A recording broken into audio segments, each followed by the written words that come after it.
The shooter expressed hate towards Christian people. The shooter expressed hate towards Jewish people. In short, the shooter appeared to hate all of us. The shooter's heart was full of hate. There appears to be only one group that the shooter didn't hate, one group of people who the shooter admired. The group were the school shooters and mass murderers that are notorious in this country. The shooter idolized some of the most notorious school shooters and mass murderers in our country's history. I won't name them, just like I won't name the shooter. They don't deserve to have their names remembered. As I said, the shooter left behind hundreds of pages of writings. There is a lot to digest, and we'll know more in the coming days and weeks as we've had an opportunity to go through them.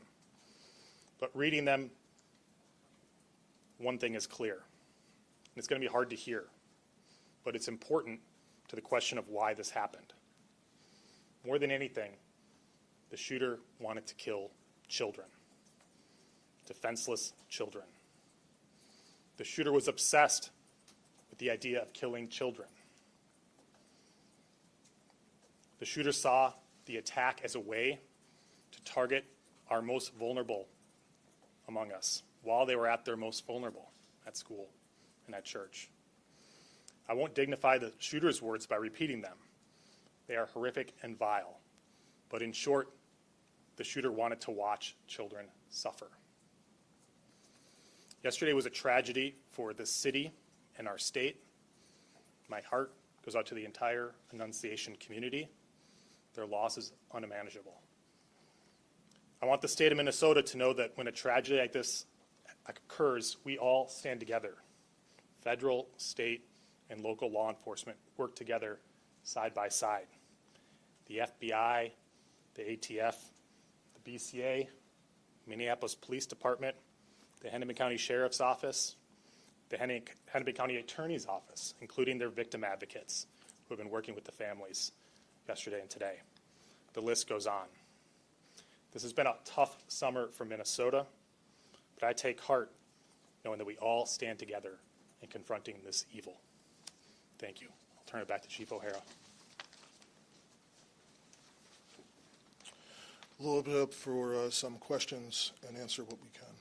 The FBI Director, Kash Patel, put out some details today, including that there was a threat against President Trump, that there were some messages such as Israel must fall and free Palestine, and that it is being investigated as a hate crime. There's evidence of a hate crime. Can you speak to what the FBI Director put out? Well, I haven't talked to Director Patel, but certainly there's evidence of hate. As I mentioned, the shooter expressed hate towards many groups, including the Jewish community and including President Trump. So obviously, as in most cases where there's a mass shooting at a house of worship or a school, federal law enforcement will work with state and local law enforcement to investigate to make sure what happened. We know what happened and we prosecute as appropriate. I would just add to that, Matt, that there is no question in this case that this shooter intended to terrorize the children, the school members of the school community, the parishioners were inside of that church. So whatever label we want to put on it is regardless of the fact that it is very clear that this shooter had the intention to terrorize those innocent children. Sorry. One of the manifestos, I guess, mentions a belief that the shooter was under an FBI investigation. Is anyone able to say whether or not that's true, or whether this person showed up on any watch list or any federal radar at all? Yeah, we did a check of all of our holdings, the FBI holdings, and he was not in our holdings prior to this incident, so we didn't have anything on him at that time. Okay. And is there any kind of mental health diagnosis that anyone is aware of? There is no diagnosis that I'm aware of that I can share. I can tell you we are not aware of any state-ordered mental health commitments for this individual. Chief, could you talk about, we're hearing some new details come out about the moments inside the church. Yes. About the doors being locked. Yes. Protecting some things. Could you talk to us about that? So the question was about the doors being locked at the church. Annunciation Church had a practice that once Mass began, they locked the doors of the church. This incident occurred shortly after the Mass was beginning. So there's no question that the fact that the doors were locked likely saved additional lives. At the same time, we also know that the shooter intended to barricade and did barricade the doors on the same side of the church where the shooting occurred. So what's particularly heinous and cowardly about this is these children were slaughtered by a shooter who could not see them. He was standing outside of the building, firing through very narrow church windows on the level where they would line up with the pews. And even ultimately, when he got to the rear of the church, where there's an entryway that's basically all glass, and fired out the window where a person could walk in, ultimately did not walk in. Yes. When you say doors were locked, is that from the inside or from the outside? Like you're inside and you can get out, but you can't get in from the outside? The question is about the doors being locked. Yes, the doors were locked intentionally by the church from the inside, and that's a practice that they had in place once Mass had begun. I know, yes, that is. His social media postings, Trump posts, admiration for previous school shooters. Why was he able to obtain a weapon of that magnitude? So the question was, due to previous social media posts, why was the individual able to obtain a weapon? We have nothing in the evidence that we have acquired so far that would indicate that he is a person, that he did not lawfully purchase these weapons. He did not have a criminal history. The only thing that we are aware of is a traffic ticket. He did not have any state-ordered commitments for mental health. So of everything that we have seen so far, it did not rise to the level where he would have been a person prohibited from purchasing a firearm. Yes, Can you Uba. confirm if the shooter went to the church weeks prior, and if so, how long before the shooting happened? So Uba's question was if the shooter did go to the church weeks prior. We cannot specifically confirm that at this time, but that is obviously a part of the investigation. Even though Yep. So the question was the connection of the shooter to the church and school. We do know that the shooter did attend Mass there previously. The shooter did attend school. And the shooter's mother was an employee of the parish previously for some time. So obviously there is a connection between that shooter and this particular parish and this school there. even though Chief, the what can you tell us about the 20 victim that you mentioned, another victim you mentioned today? How is that child doing? So there's one additional child that was injured by gunfire that we weren't aware of at the time of the last briefing. They were transported by private vehicle to a hospital outside of the city, and the report was actually made to police after they had been treated and released. So the injuries to the children range from, in this case, as you'd call like a graze wound from gunfire, all to, again, some very serious life-threatening injuries.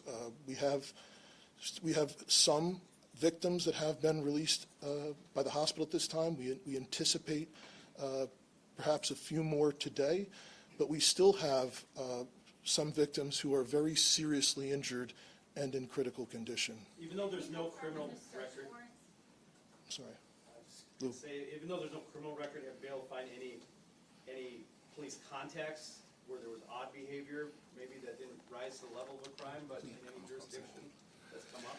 So the question was police contacts with odd behavior. There's nothing in Minneapolis where we did not have previous police contacts with him. Is there anything more you can say today on the name change issue? I know that yesterday you didn't confirm that, but I know it's out there.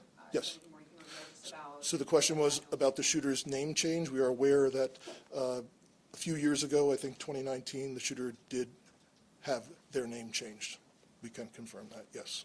I know Lieutenant Bassett and the FBI spokesperson talking about it too.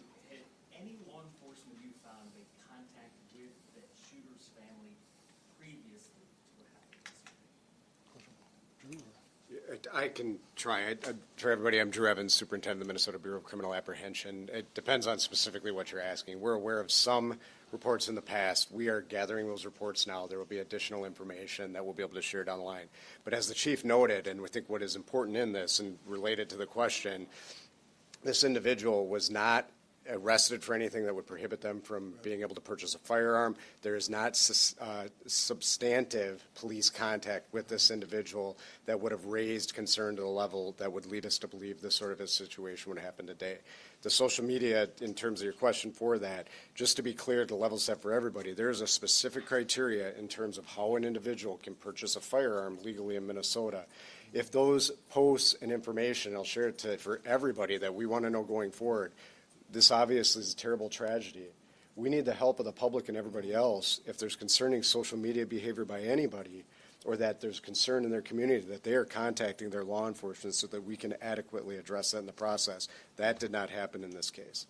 So In the terms of the video of the evidence found with the search warrants, were you able to recover additional guns, and if so, were those registered and also legally purchased? So the question was, in regard to the search warrant, were additional weapons recovered? The answer is no.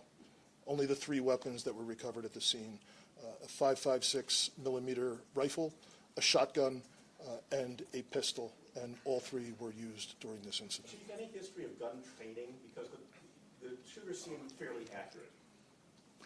We're not aware of, at this time, any history of gun training. In the evidence that you have recovered, has the shooter expressed any grievance against that particular church? No, we haven't found any.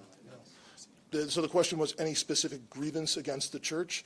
We mentioned there is a connection to the parish, a connection to the school, but we have not identified a triggering event or a specific grievance against the church that you could point to say, this is the reason for why this happened. Chief, I just want to clarify something you said. You said that the shooter attended mass in the weeks before the shooting. I did not say that. So the question was, did the shooter attend mass in the weeks before? We know that previously the shooter had attended that parish and had attended that school when they were younger. Is there anything, any evidence that this person was radicalized or part of some online groups or anything like that that would have Nothing that we're seeing. inspired this behavior? No. So the question was if the individual was radicalized, I guess, for a specific cause or a part of some online groups.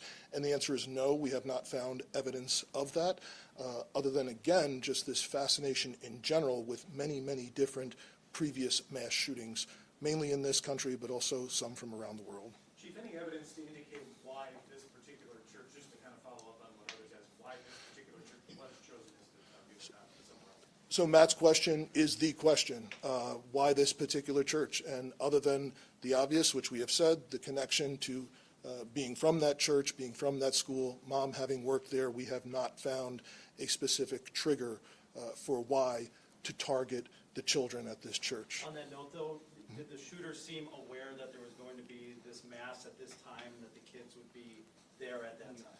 So it, Other than the obvious that they showed up and shot? yeah. So the question was, did the shooter be aware? Was the shooter aware of this mass at this church? The answer would be yes. This was a daily mass, but this was special in that the children were attending to celebrate the first week of school, the beginning of a new school year. Chief, are you able to give us an update? I know we heard this from HCMC this morning on the injuries. Who's hospitalized, how many, severity, and you did mention that you expect some Yeah. of the kids to be released. So the question was total number of victims who remain hospitalized. I do not have information that would have to come specifically from the individual hospitals. Again, I know that some victims have been released, and I believe HCMC mentioned at their press conference earlier that they anticipate a couple more may be released today. But I know both at HCMC as well as Children's Hospital that there remain patients who are in critical condition. You've had more than 24 hours to kind of absorb this and kind of process this. Your thoughts on this and kind of move forward from where we are right now? So the question was, over the last 24 hours, for my thoughts on where we are and moving forward. I think we had dozens of police officers that responded, that entered there. I shared a story that one parishioner had shared with me of the relief they had seeing an officer running in towards the danger. And I know from dozens of officers who did respond that ran into the church and saw the unthinkable with all of these children so seriously injured, and other children that had blood on them, from not because they were injured, but because of blood that was shared from other kids. And just how confusing it was for the officers, because no one knew if there was specifically just one shooter, if there were perhaps improvised devices that were there to go off. So I think the officers, and that were then joined by state troopers and county sheriff's deputies and all of federal law enforcement officers and others that responded very, very quickly, and I just think did an incredible job at trying to ensure that the threat was eliminated, there were no additional threats, but also trying to triage as quickly as possible and get the injured to the hospital. And I think EMS, all the first responders, did an amazing job. And I think going forward, we're going to learn countless stories about many children and the heroic acts that children there did, as well as staff members and other parishioners. So I know this is, incredibly horrific and just an unthinkable situation, but despite all of that, I think there's going to be countless lessons of bravery from young children all the way up to elders in our community. All right, we'll take one more, perhaps from somebody who's not yet had a chance. Chief, have you Is that spoken? Yeah, have you guys, spoken with the shooter's parents, and have they said anything about past mental health history? And do you guys as law enforcement believe there might have been any red flags that might have been missed? So the question was, have we spoken to the shooter's parents and if there were any red flags that may have been missed? I know there were dozens of interviews that have been conducted with relatives, friends, associates of the shooter, as well as people, obviously individuals, witnesses that were present at the scene yesterday. I know we have not been successful in talking to the shooter's mother yet at this time, but there continue to be efforts made to get that done. So you haven't talked to the father? I cannot confirm that. I don't know. There's been. You have. Okay. Did he live alone, or did he live with his father? Well, the question was, did he live alone or live with his father? There's 3 residences that are associated with this individual. I can't verify right now which residence he was staying at immediately prior to the shooting, but that's obviously something that will come out with the investigation as it continues. Just out of curiosity, what was your question? Can you say how long the shooter attended the school for? I don't know. Yeah. So the question was, how long did the shooter attend? There's no high school there. So. Okay. But I don't know the period of time exactly. Is there surveillance video available, not that we want to see it, but that you can review to know like how long he was shooting and how he snuck up Yep. and stuff? So the question was, is there surveillance video? And the answer is yes, there's surveillance video at the church. That's how we know for sure he did not enter and did not fire at all from inside the church. And do you know how long the shooting took place? We will know that for sure. The question was, how long did the shooting take place? So the first call to 911 was... Or I just mean like the shots being fired for how many Yes. seconds or minutes? Yeah. Yes, we will be able to figure that out. We will be able to pinpoint that. Do you know if Yes. Thanks so much for your time today. We are quite hot. Thank you, Chief. Okay. We've got a lot more yet to get done today. So I appreciate, again, your partnership